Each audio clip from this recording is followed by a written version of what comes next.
श्री कृष्ण चैतन्य प्रभु नित्यानंद श्री अद्वैत गदाधर शिवासदि गौरभक्तवृंद। भगवते वासुदेवाय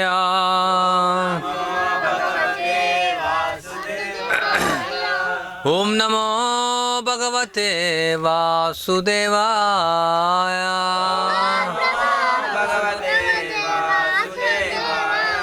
ओम नमो भगवते वासुदेवाय।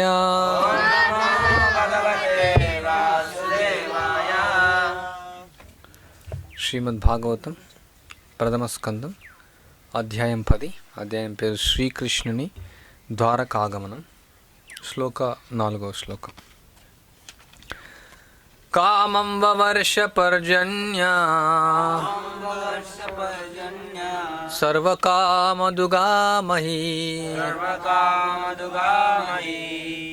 సుశిచూస్మ వ్రజాన్ గావా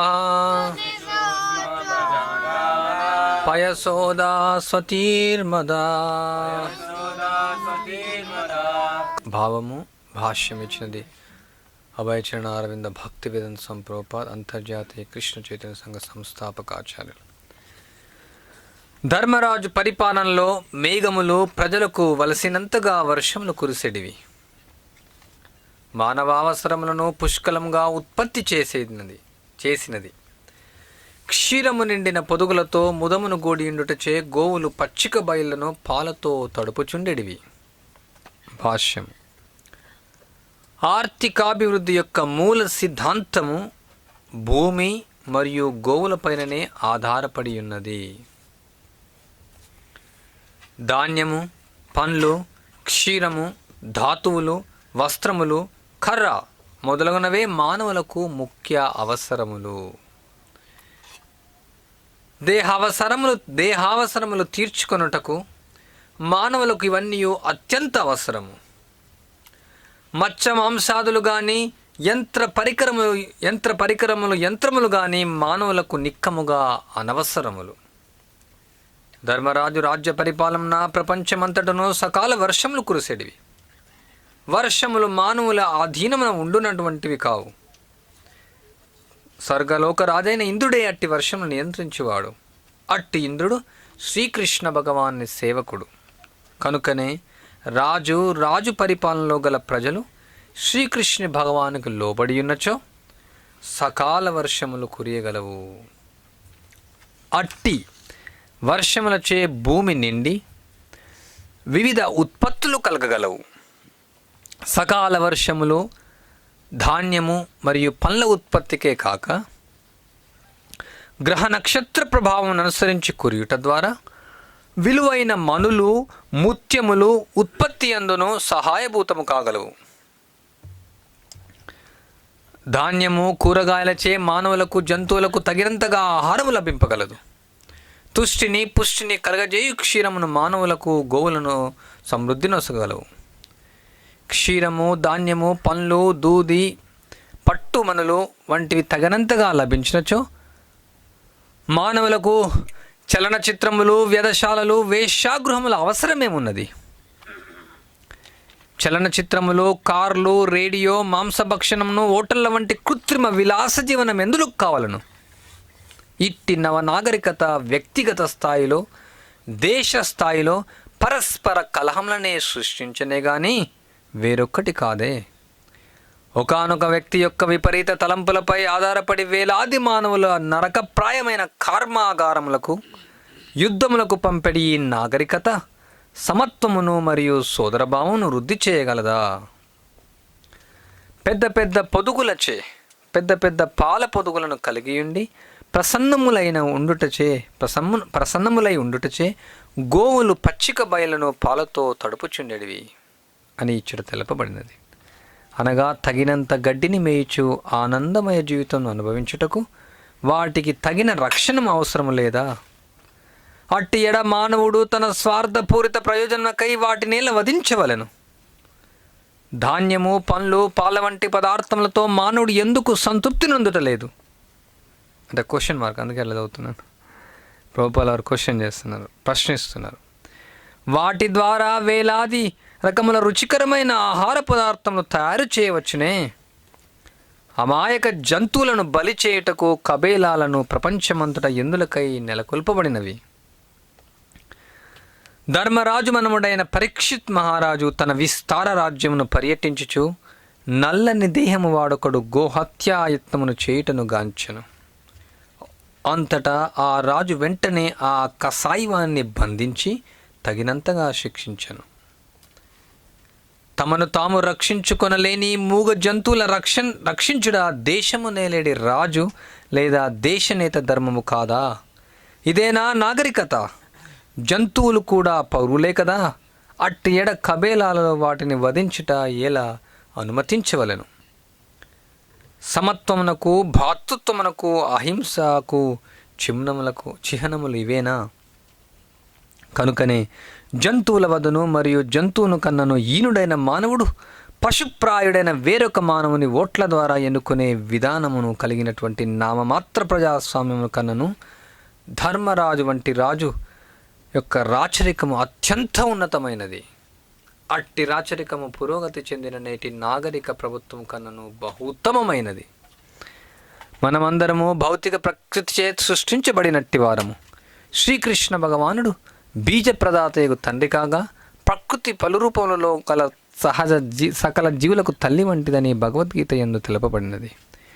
ఈ కారణమున తండ్రి అయిన శ్రీకృష్ణ భగవాని కరుణచే ప్రకృతి జంతువులకు, మానవులకు తగినంతగా ఆహారమును కలిగి ఉన్నది. మానవుడు ఇతర జ్యేష్ఠులకు జ్యేష్ఠ సోదరుని వంటివాడు. ప్రకృతి స్వభావమును తండ్రి అయిన శ్రీకృష్ణ భగవాన్ని ఎరగగలిగే బుద్ధి జంతువుల కనును అధికంగా అతనికి ఒసగబడినది.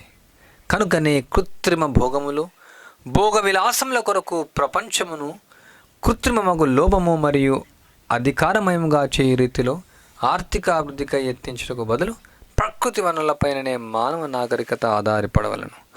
లేనిచో అది కేవలం శునక సూకర జన్మము మాత్రమే.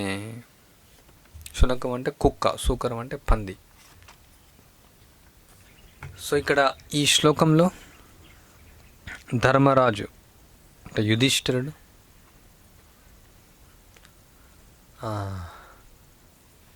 ఆయన పరిపాలనలో ఏ విధంగా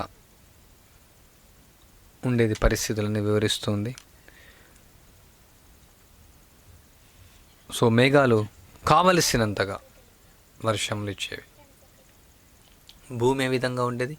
పుష్కలంగా మానవులకు పుష్కలమైనటువంటి యొక్క ఉత్పత్తులన్నీ కూడా చేసేది.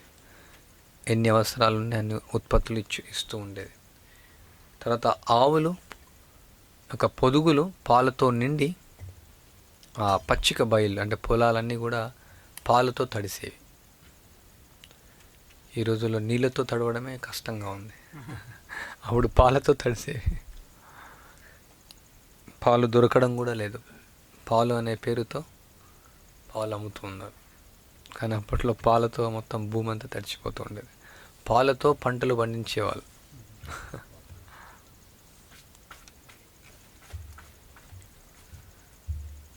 సో ఇక్కడ చాలా ముఖ్యమైన విషయాలు ప్రభుపాల్ వారి భాష్యంలో వివరిస్తూ ఉన్నారు. మొట్టమొదటి ముఖ్యమైన విషయం, ఆర్థికాభివృద్ధి యొక్క మూల సిద్ధాంతం భూమి మరియు గోవులపైనే ఆధారపడి ఉన్నది.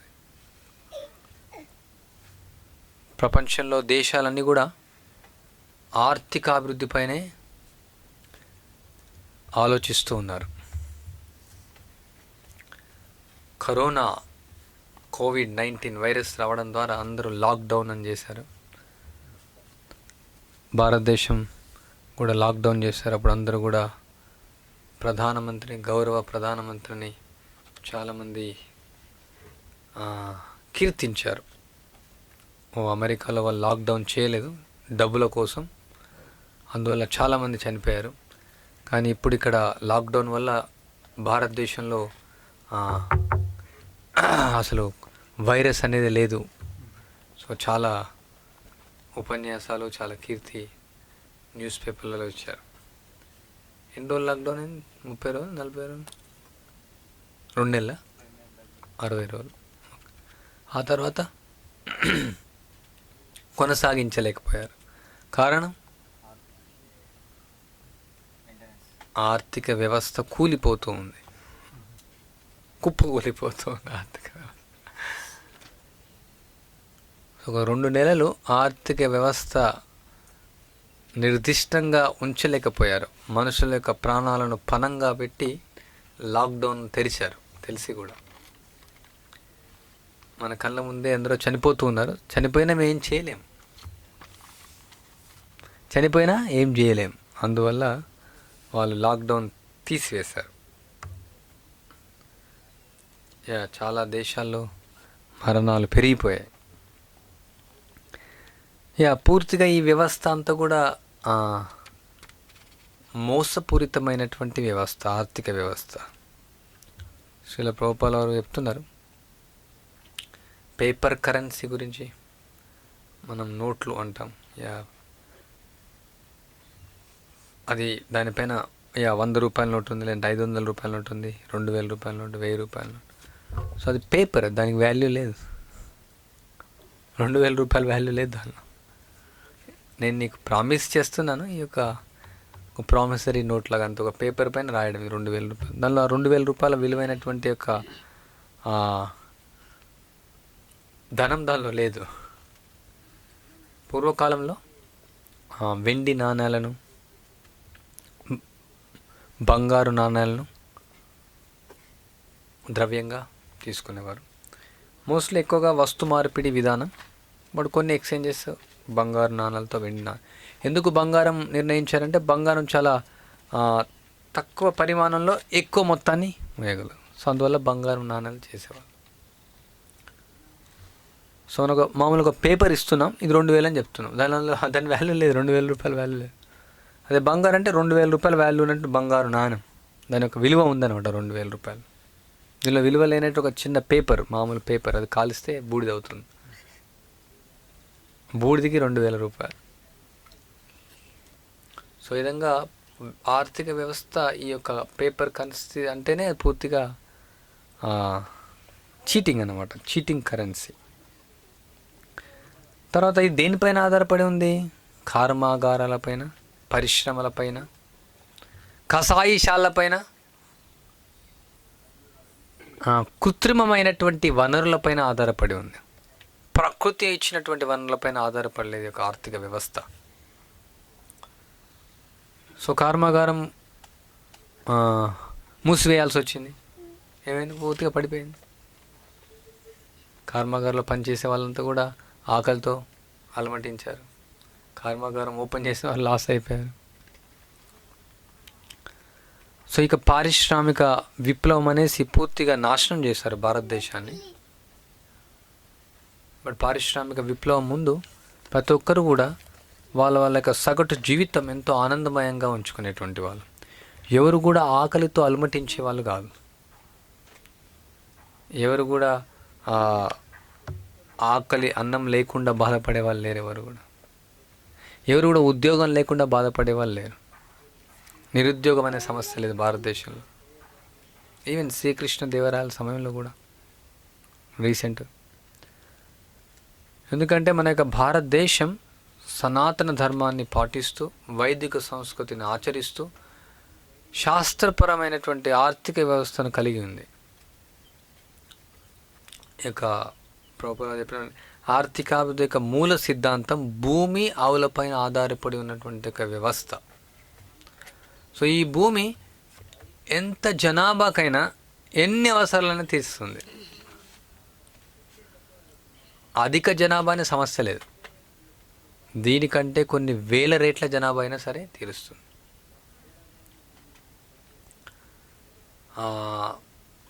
అంటే ఇంతకుముందు యుగాల్లో, అంటే ఉదాహరణకు నందమార 9 లక్షల ఆవులు ఉన్నాయి ఒకరికి. అంటే ఎన్ని లక్షల ఆవులు ఉండొచ్చు? ఎన్ని లక్షల ఆవులకైనా గడ్డి సప్లై చేస్తాం. ఉగ్రసేన యొక్క సైన్యం ఎంత? సేవకుల ఎంతమంది? మొత్తం ప్రపంచాన్ని చుట్టేస్తారు. అందరు కలిస్తే అంత జస్ట్ ఓన్లీ కేవలం సేవకులే, కోట్ల మంది. సో అప్పుడు ఇంకా ప్రజలు ఎంతమంది ఉంటారు? సో ఇప్పుడున్నటువంటి జనాభాలు చాలా తక్కువ, జనాభా తగ్గిపోయింది, జనాభా పెరగట్లేదు, తగ్గిపోయింది. అప్పట్లో ప్రతి ఒక్కరికి, ప్రతి కుటుంబంలో 10 మంది 12 మంది పిల్లలు ఉండేవాళ్ళు. కొందరు ఒకరు ఇద్దరు చనిపోయేవాళ్ళు. కానీ ఇప్పుడు ఒక్కరు, ఇంటికి ఒక్కరు, ఇంటికి ఇద్దరు, అంటే లోబుల్లాగా ఒకరిని ఇద్దరిని మాత్రమే. ఆ విధంగా చూస్తే అసలు చాలా తక్కువ ఇప్పుడు జనాభా ఉన్నటువంటి. సో ఎంత జనాభానైనా, ఎన్ని కోట్ల జనాభానైనా, ఎన్ని లక్షల కోట్ల జనాభానైనా కూడా పోషిస్తుంది భూమి, ఆవులు. ఆ విధంగా భగవంతుడు ఈ సృష్టిని సృష్టించాడు. 84 కోట్ల జీవరాశుల్లో ప్రతి జీవరాశికి అవి పుట్టినాయంటే వాడికి ఆహారం అంతా కూడా ఆల్రెడీ అరేంజ్ అయిపోయింది. మన సెక్యూరిటీ కోసం బ్యాంక్ బ్యాలెన్స్ చేసుకుంటాం, కానీ ఆల్రెడీ అక్కడ బ్యాలెన్స్ ఉంది. భగవంతుడు ఆ యొక్క డెస్టినీ, ఆ యొక్క విధి ప్రకారం ప్రతి ఒక్క జీవికి ఆహారం అనేది లభిస్తుంది. ఎప్పుడైతే ప్రకృతి పైన, భగవంతుడి పైన ఆధారపడతారో, అంటే దుర్వినియోగం చేయకుండా, ధర్మో రక్షతి రక్షః, ఈ యొక్క ధర్మాన్ని ఎప్పుడైతే ఆచరిస్తాడో ప్రతి ఒక్కరికి ఆహారం లభిస్తుంది, ప్రతి ఒక్కరికి పని లభిస్తుంది, ప్రతి ఒక్కరికి ఆనందం ఉంటుంది, ప్రతి ఒక్కరికి అన్ని అవసరాలు తీరుస్తాయి. ఉదాహరణకి ఒక వర్షం వల్ల అన్నీ ఏమైతే అవసరమో, ధాన్యము, పండ్లు, క్షీరము, ధాతువులు, కర్ర, అన్ని అవసరాలు తీరుతాయి. కేవలం ఆహారమే కాదు, ప్రతి అవసరం తీరుతుంది. సో సకాలంలో వర్షాలు రావడం వల్ల మనులు, వజ్రాలు, వైడూర్యాలు, ఇవన్నీ కూడా పర్వతాలు, నదులు, సముద్రాలు. సో భగవంతుడు ఆ విధంగా ఈ యొక్క సృష్టిని సృష్టించాడు. ఈ యొక్క ప్రకృతి అనేది అందరినీ మెయింటైన్ చేస్తుంది, అందరినీ పోషిస్తూ ఉంటుంది. కానీ ప్రజలు మూర్ఖులు, ప్రభుపాలారు ఏం చెప్తారంటే వెధవలు అని చెప్తారు. ప్రభుపాలారు భాషలో రాసుకెళ్తారు, వెధవలు, తెలివి తక్కువైనటువంటి వాళ్ళు, బుద్ధిహీనులు, మందమతులు. వాళ్ళు ఏమనుకుంటున్నారు? ప్రకృతిని దుర్వినియోగం చేయడం ద్వారా ఆనందంగా ఉండొచ్చు అనుకుంటున్నారు. ఉన్న చెట్లనని కొట్టేసి రోడ్లు వేసేసి మళ్ళీ చెట్లు పెట్టడం, ఉన్న వాటర్ని అంతా తీసేసి బోర్వెల్స్ వేయడం, అంటే మొత్తం ఈ పరిశ్రమల ద్వారా వచ్చేటువంటి యొక్క ఈ పొల్యూషన్ అంతా ఒక సైడ్ పెంచడం, ఇంకో సైడ్ హరితహారం, ఇంకో సైడ్ హరిత విప్లవం. ఒక పక్క క్యాన్సర్ను సృష్టించేటువంటి ఆహారాన్ని ప్రోత్సహించడం, ఇంకో పక్క క్యాన్సర్ హాస్పిటల్స్ని ఓపెన్ చేసి మేము క్యాన్సర్ హాస్పిటల్స్ ఓపెన్ చేస్తామని గొప్ప చెప్పుకోవడం. ఒక పక్క రోగాలను సృష్టించేటువంటి వాతావరణాన్ని సృష్టించడం, ఇంకో పక్క రోగాల్ని నయం చేయడానికి వ్యాక్సిన్లు క్రియేట్ చేసామని గొప్పతనం చెప్పుకోవడం. అది కూడా చేత కావట్లేదు, ఇప్పుడు ఇంకా వ్యాక్సిన్ రావట్లేదు. ఈ సమాజం మూర్ఖపు సమాజం, బుద్ధిహీనమైనటువంటి సమాజం. కానీ వాళ్ళు గొప్ప చెప్పుకుంటూ ఉంటారు, మేమంతా కూడా బాగా చదువుకున్నామని. వాళ్ళు చదువుకొనేసి ఆవులను చంపడం నేర్చుకున్నారు, ఆభాషణలు చేయడం నేర్చుకున్నారు, మాంసం, మద్యం, జూదం, వ్యభిచారం, నీచమైనటువంటి కార్యక్రమాలు చేయడం నేర్చుకున్నారు. సహజంగా ప్రకృతి ఇచ్చేటువంటి అవసరాలను ఇవ్వకుండా ఆపివేయడంగా వాళ్ళు నేర్చుకున్నారు. ప్రకృతి సహజంగా ఇస్తుంది, దాన్ని ఆపివేస్తున్నారు వీళ్ళు. సహజమైనటువంటి నదుల్లో నీరు తాగకుండా మురిక్కుంటలలో నీళ్ళు చేసి ఏమంటారు రీసైక్లింగ్ చేసి నీళ్ళు తాగుతున్నారు. మలం కడుక్కున్న నీళ్ళను రీసైక్లింగ్ చేసి తాగుతున్నారు, స్వచ్ఛమైనటువంటి నీళ్ళను వదిలేసేసి. స్వచ్ఛమైన ఆహారం, స్వచ్ఛమైన నీరు, స్వచ్ఛమైనటువంటి వాతావరణాన్ని పూర్తిగా కలుషితం చేసి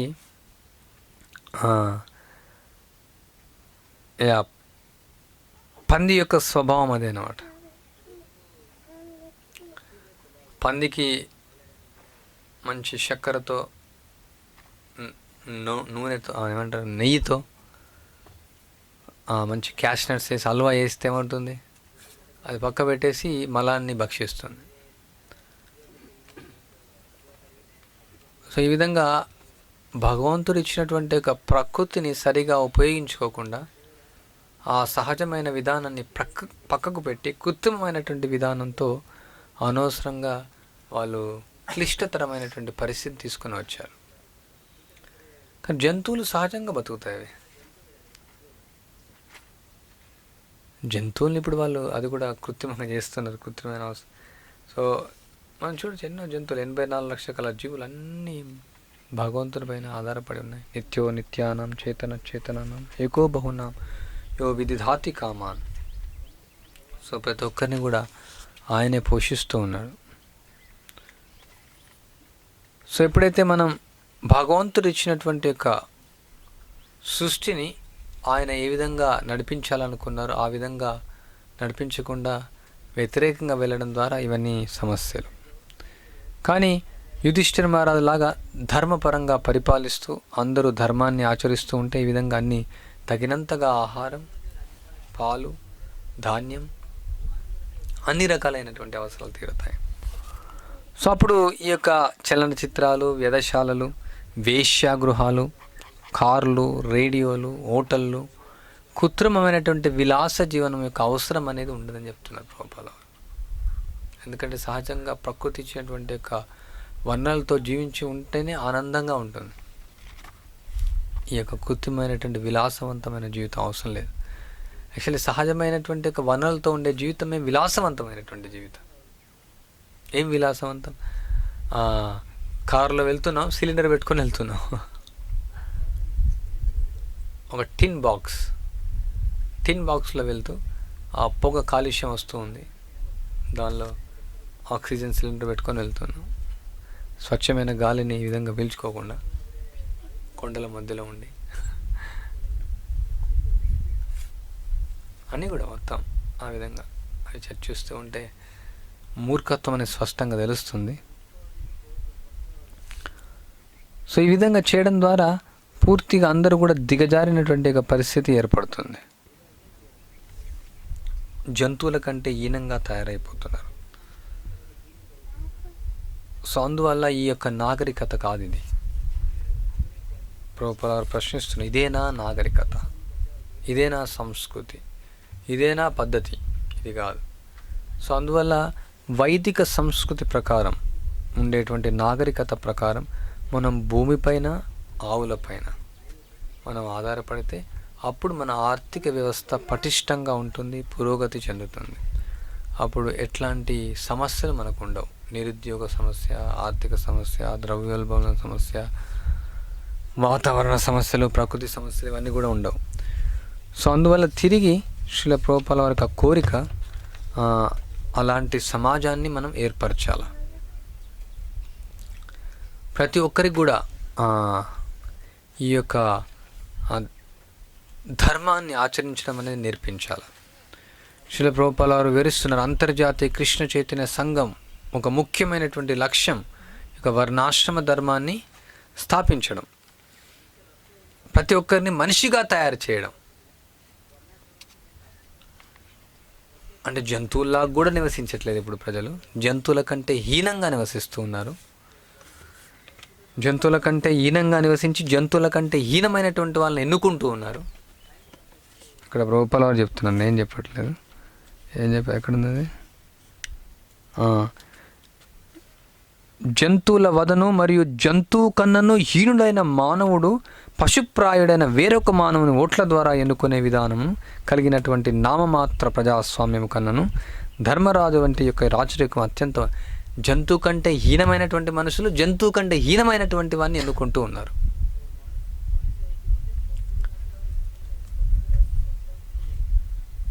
ఆ విధంగానే ఉన్నారు ఇప్పుడు పరిపాలన చేసేటువంటి వాళ్ళు. మాంసం, మద్యం, జూదం, వ్యభిచారం ప్రోత్సహించేటువంటి వాళ్ళే ఉన్నారు ఇప్పుడు. మన భారతదేశం అత్యున్నతమైనటువంటి ఆవు మాంసం ఎగుమతిలో బహుమతి పొందినటువంటి,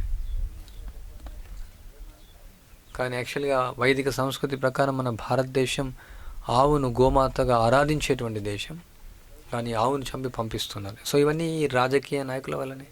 ఇట్లాంటి ప్రజా స్వామ్యం అనే పేరుతో ఈ దొంగలను ఎన్నుకొని వాళ్ళు పూర్తిగా ఈ రాజ్యాన్ని ఎడారిలాగా మార్చేస్తూ ఉన్నారు, నాశనం చేస్తూ ఉన్నారు ఈ ప్రపంచాన్ని అంతా కూడా. అందరినీ నరకానికి తీసుకొని వెళ్తున్నారు.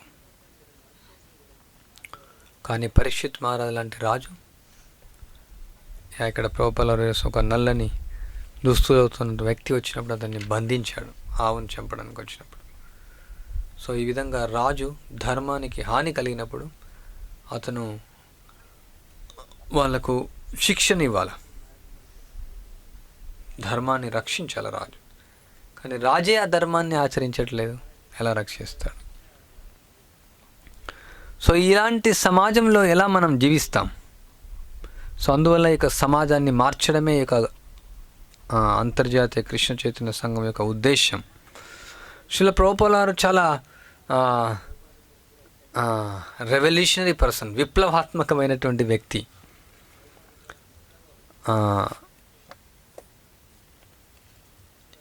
he says you should shoot rhinoceros, not rats. So ప్రభుపాల వారి యొక్క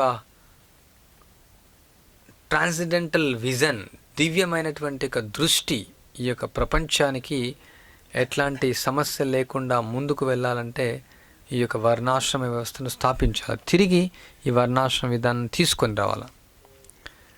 ఎంతోమంది సాధువులు వాళ్ళు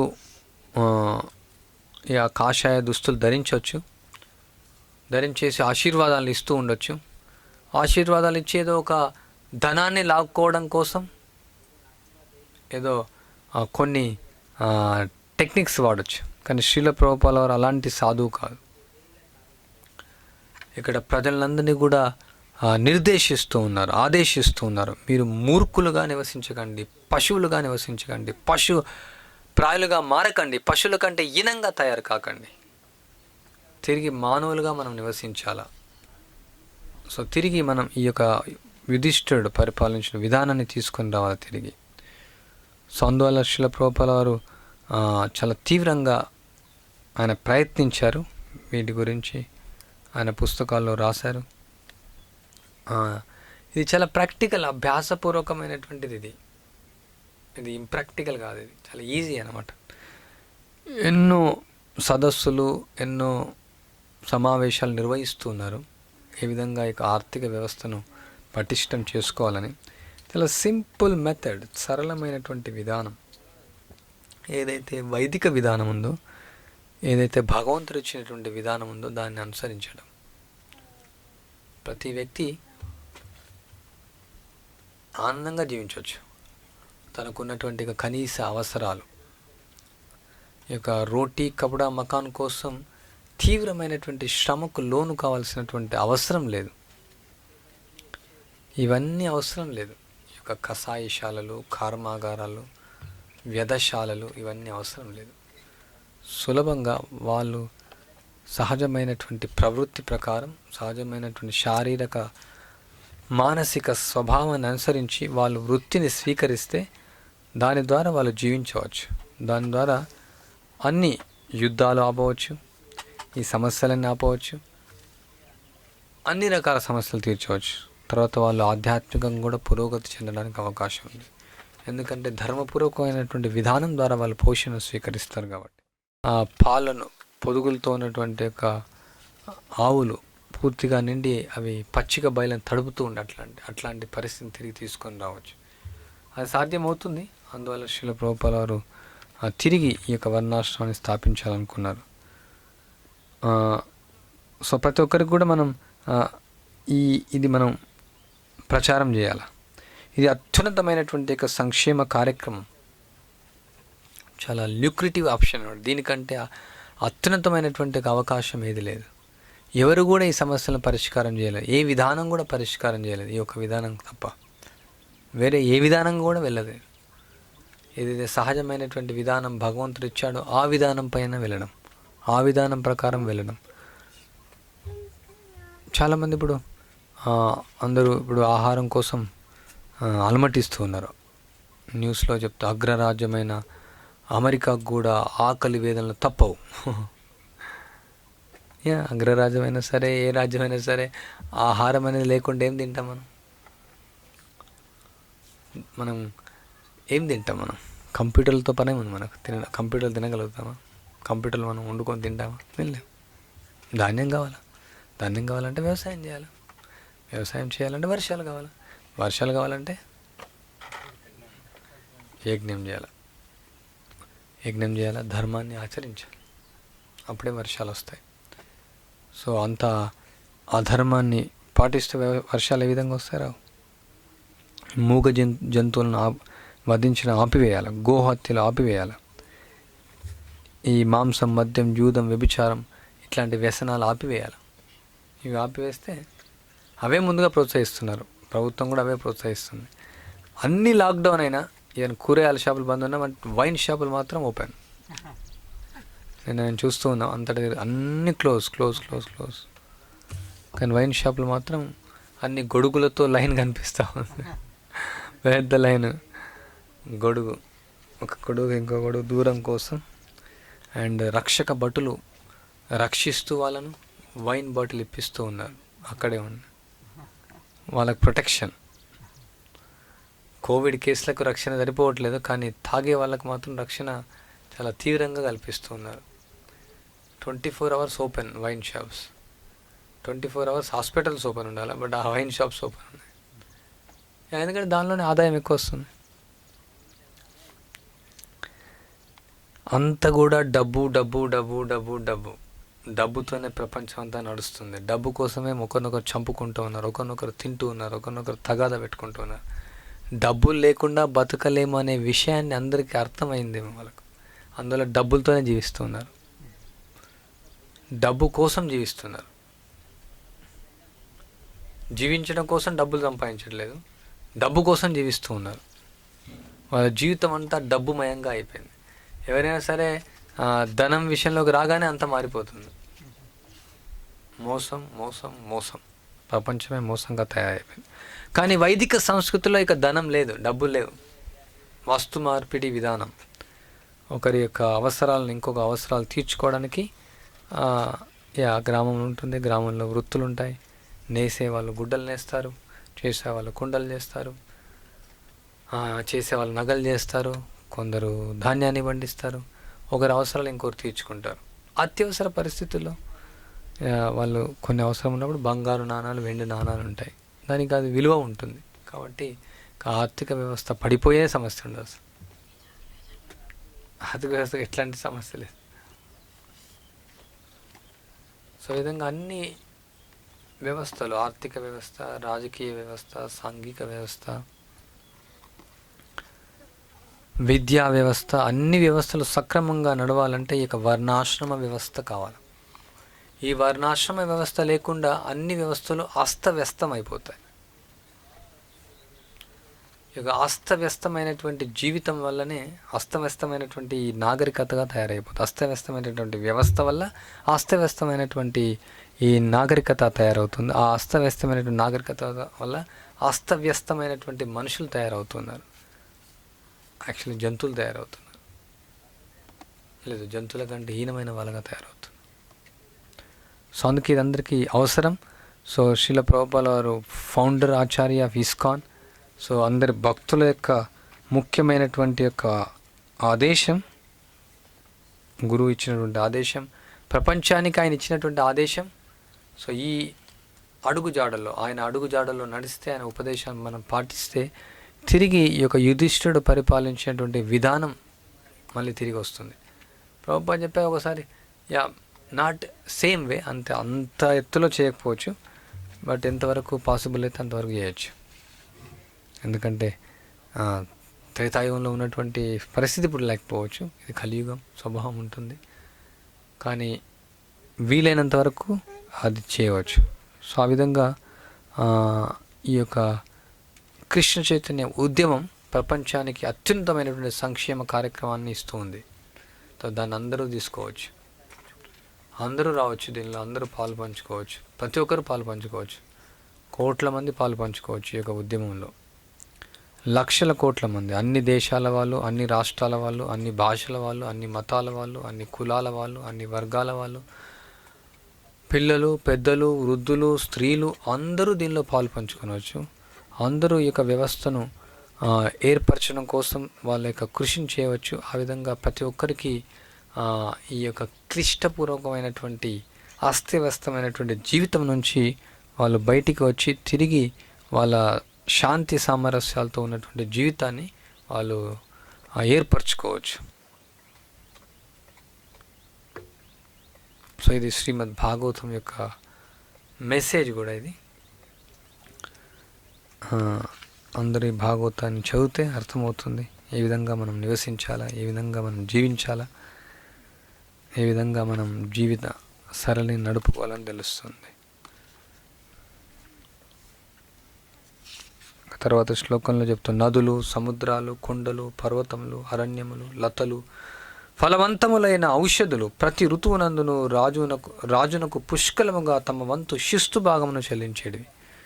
ప్రజలే శిస్తు కాదు, అన్ని నదులు, సముద్రాలు, కొండలు, పర్వతాలు, అరణ్యాలు, లతలు, సో ఏమేమి అవసరం అన్నీ కూడా ఇస్తూ ఉండేది.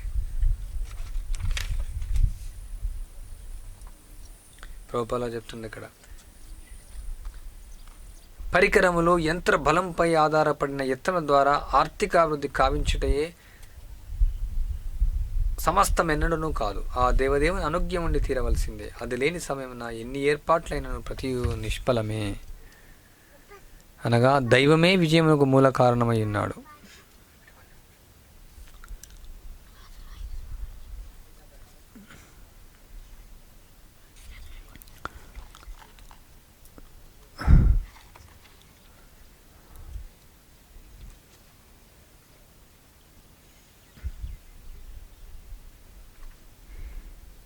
ఇక్కడ ప్రభుపాలు చెప్తున్నారు, భూమిని సారవంతము చేయుటకు నదులు నిండుగా ప్రవహింపగలవు. కోరినంతగా ధాతువులను, ముత్యములను, మన్నులను సముద్రములు వసగలవు.